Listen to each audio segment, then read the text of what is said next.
Hi friends, मैं विवेक नायक current news में आपका बहुत बहुत स्वागत करता हूं। दोस्तों, आज है 22 जुलाई 2020। 22 जुलाई 2020 से करंट अफेयर के जितने भी इंपॉर्टेंट क्वेश्चन बन सकते हैं वो आज मैं इस वीडियो में आपसे डिस्कस करूंगा।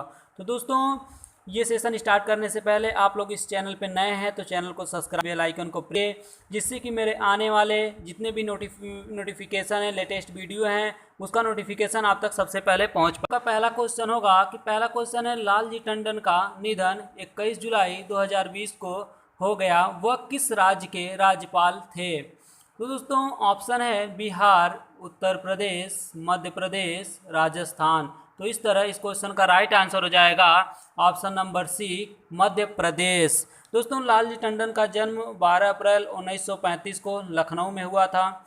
इन्होंने अपना पॉलिटिकल्स का पूरा करियर 1960 में शुरू किया था। 2008 में लालजी टंडन बिहार के गवर्नर बनाए गए थे।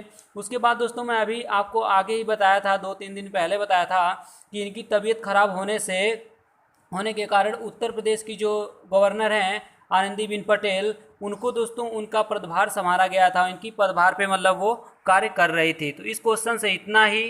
चलते हैं नेक्स्ट क्वेश्चन पे। नेक्स्ट क्वेश्चन है कि भारत की किस पड़ोसी देश ने करोड़ों लोगों को प्रलयकारी बाढ़ से बचाने के लिए एक डैम को धमाके से तोड़ दिया है? ऑप्शन है भूटान, बांग्लादेश, चीन, पाकिस्तान। तो इस तरह इस क्वेश्चन का राइट आंसर हो जाएगा ऑप्शन नंबर सी, चीन। दोस्तों, चीन ने अभी अपने एक डैम को धमाके से मतलब बम से उड़ा दिया है। अब ये क्यों उड़ाया? क्योंकि वहाँ जो ड्रैम था उसके 5 फीट ऊपर पानी चढ़ गया था। वहाँ से लोगों को बहुत जान माल की खतरा हो रही थी, इसलिए उस ड्रैम को चीन ने तोड़ दिया। वो ड्रैम जो दोस्तों चीन के हनहुई राज्य में चूही नदी पर बांध बनाया गया था, इसको चीन ने अभी तोड़ दिया है। यहाँ इस बांस के बाढ़ के पानी से मतलब इस बांध के बाढ़ के पानी से दोस्तों 52 लोग प्रभावित हुए थे, जहाँ पे हज़ारों लोगों की मृत्यु हुई, जिसमें चीन तो अपना कभी साक्ष्य बताता ही नहीं है कि कितने आदमी मरे, कितने मतलब घायल हुए। तो ये इससे दोस्तों ये इफेक्ट नहीं पड़ता है कि मतलब चीन अपना कोई भी चीज़ किसी को बताना नहीं चाहता। जैसे चीन में दोस्तों छोटी बड़ी टोटल 433 नदियाँ हैं जो भी बाढ़ से बेकाबू हो रही हैं। वो बाढ़ से भी क्या रही है, वो उसका भी बाढ़ का पानी उसमें भी बहुत अधिक भर चुका है। जैसे कि बिहार, असम में क्या होता है, इसी तरह बाढ़ के पानी फैल रहे हैं और इस तरह यहाँ पे जो बहुत जान माल की खतरा हो रही है।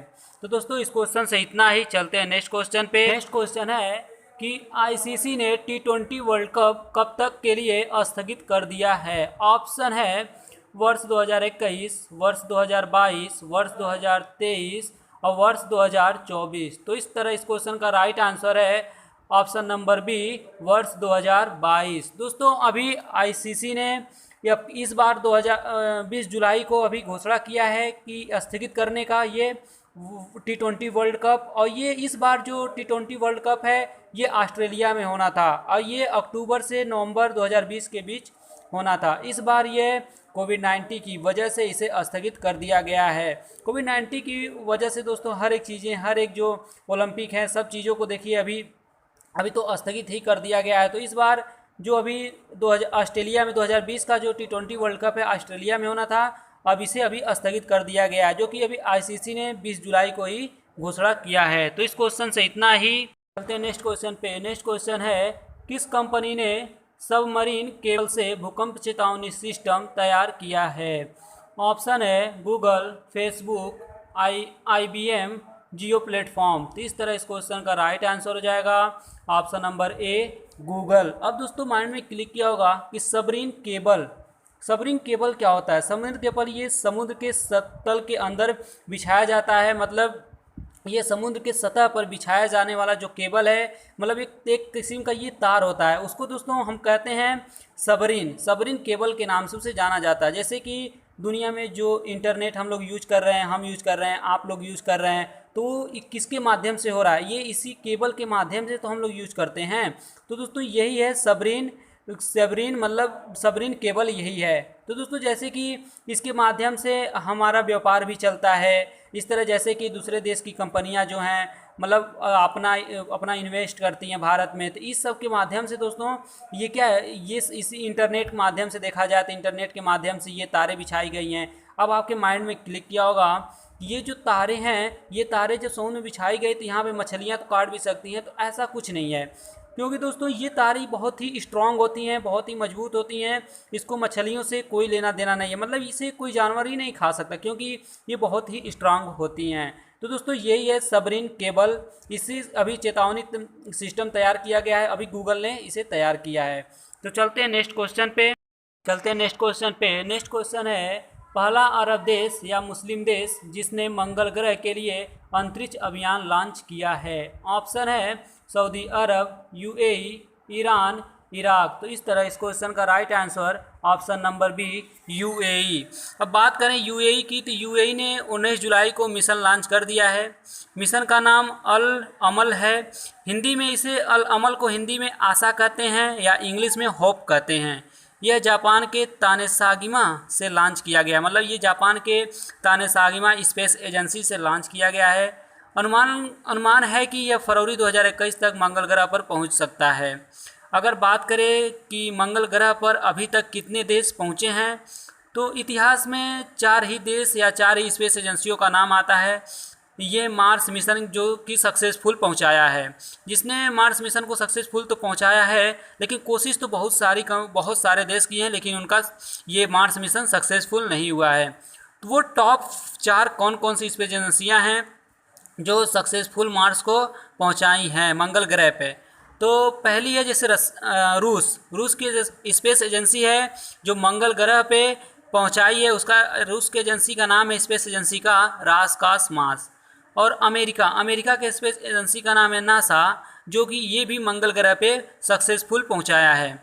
यूरोपीय स्पेस एजेंसी है ईएसए, ये तीसरी नंबर की कंपनी या एजेंसी है जिसने सक्सेसफुल मार्स को पहुंचाया है मंगल ग्रह पे। चौथा नाम आता है इंडिया, भारत की स्पेस एजेंसी का नाम इसरो है। इन्होंने भी सक्सेसफुल मंगल ग्रह पे ये मिशन को पहुंचाया है। तो दोस्तों इस क्वेश्चन से इतना। नेक्स्ट क्वेश्चन है, पैरा एथलीट रमेश टीकाराम का 16 जुलाई को कोविड-19 से निधन हो गया है। उन्हें कौन सा खेल पुरस्कार मिला था?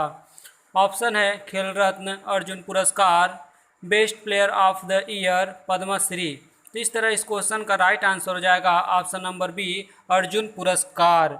ये टीकाराम ये 51 वर्ष के थे। 29 जुलाई से बेंगलुरु के हॉस्पिटल में इनका ट्रीटमेंट चल रहा था, जबकि ये 31 जुलाई को इनका निधन हो गया बेंगलुरु के हॉस्पिटल में। इस क्वेश्चन से इतना ही। चलते हैं नेक्स्ट क्वेश्चन पे। नेक्स्ट क्वेश्चन है, विश्व शतरंज दिवस यानी वर्ल्ड चेस डे कब मनाया जाता है? ऑप्शन है 19 जुलाई, 20 जुलाई, 18 जुलाई, 21 जुलाई। तो इस तरह इस क्वेश्चन का राइट आंसर हो जाएगा ऑप्शन नंबर बी, 20 जुलाई। अब ये शतरंज दिवस क्यों मनाया जाता है? तो पेरिस में अंतर्राष्ट्रीय महासंघ फीडे की स्थापना हुई थी। कब हुई थी? 20 जुलाई 1924 को। इसलिए 20 जुलाई को हर साल शतरंज दिवस के रूप में मनाया जाता है। तो इस क्वेश्चन से इतना ही। नेक्स्ट क्वेश्चन है, भारत ने अमेरिका, जर्मनी, ब्रिटेन और फ्रांस के साथ हवाई यात्रा शुरू करने के लिए समझौता किया है। इस समझौते का क्या नाम है? तो इस ऑप्शन है समझौता airlines, air bubble, Covid airlines, Vande Bharat. तो इस तरह इस क्वेश्चन का राइट आंसर हो जाएगा option number B, air bubble. अब आपके माइंड में क्लिक किया होगा कि ये समझौता हुआ क्यों है। जैसे कि आप लोग जानते हैं कि कोविड-19 की वजह से पूरा भारत परेशान हुआ है, पूरा विश्व परेशान हुआ है। और दोस्तों ये एयरलाइंस, इसमें ये डिसीजन किया जाएगा कि केवल मतलब ये जिस देशों से समझौता किया जाएगा, जैसे अमेरिका, जर्मनी, ब्रिटेन और फ्रांस के साथ भारत समझौता किया है, तो इसमें यही देश केवल उस देश में एंट्री कर सकते हैं। अदरवाइज कोई कंट्री का कोई व्यक्ति इसमें नहीं कर मतलब एंट्री नहीं कर सकता है, मतलब उसकी फ़्लाइट भी यहाँ नहीं आ सकती है। जैसे कि दोस्तों अभी देखा जाए कि यहाँ पे जैसे कि कोरोना वायरस है, कोविड-19 है, ये कैसे आया? ये फ़्लाइट के माध्यम से तो आया, मतलब जो एयरलाइन से चल रही थी, दूसरे देश का व्यक्ति इंडिया में आ रहे थे, और उन्हीं लोगों से तो ये वायरस फैला ना। तो इसलिए दोस्तों ये यहाँ पे सरकारें ये एक निर्णय नहीं कर पा रही हैं कि हम किस देश के मतलब एयरलाइंस को चालू करें, किसको बंद रखें। तो इसलिए समझौता ज्ञापन पर भारत, अमेरिका और जर्मनी और फ्रांस के साथ समझौता किया है कि केवल इतने ही देश हमारे देश में, मतलब इतने ही देश की फ़्लाइट हमारे देश में आ सकती है और अदरवाइज किसी कंट्री की नहीं। तो दोस्तों ये योजना इसीलिए शुरू की गई, ये समझौता इसीलिए हुआ है। तो इस क्वेश्चन से इतना ही। चलते हैं नेक्स्ट क्वेश्चन पे। नेक्स्ट क्वेश्चन है कि नेपाल पुलिस के गोली चलाने से 18 जुलाई को एक भारतीय नागरिक घायल हो गया। यह घटना किस राज्य से जुड़ी भारत की अंतर्राष्ट्रीय सीमा पर हुई है? तो ऑप्शन है बिहार, उत्तराखंड, अरुणाचल प्रदेश, उत्तर प्रदेश। तो इस तरह इस क्वेश्चन का राइट आंसर है option number A, Bihar. Bihar में दोस्तों यह घटना 18 जुलाई की है।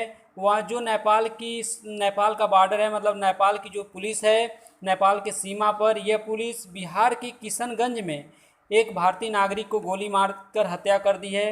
दोस्तों ये दूसरी घटना है। इसके पहले अभी हाल ही में एक घटना हुई थी, मतलब जनवरी के मध्य में हुई थी ये घटना। वहाँ पर भी एक नेपाली ने एक भारतीय नागरिक को गोली मार के हत्या कर दी थी। ये गोलीबारी कुछ देरों तक ये गोलीबारी किया था। दोस्तों जैसे कि देखा जाए कि बहुत सारे देश देखते हैं कि नेपाल और भारत के बीच में कुछ संघर्ष हो, वो संघर्ष को बढ़ाना चाहते हैं कि नेपाल और भारत के बीच संघर्ष बढ़े, लेकिन भारत पूरे मामले को दोस्तों पहले समझता है, उसके बाद ही आगे कार्रवाई करता है। तो दोस्तों आज के सेशन में इतना ही। बहुत बहुत धन्यवाद।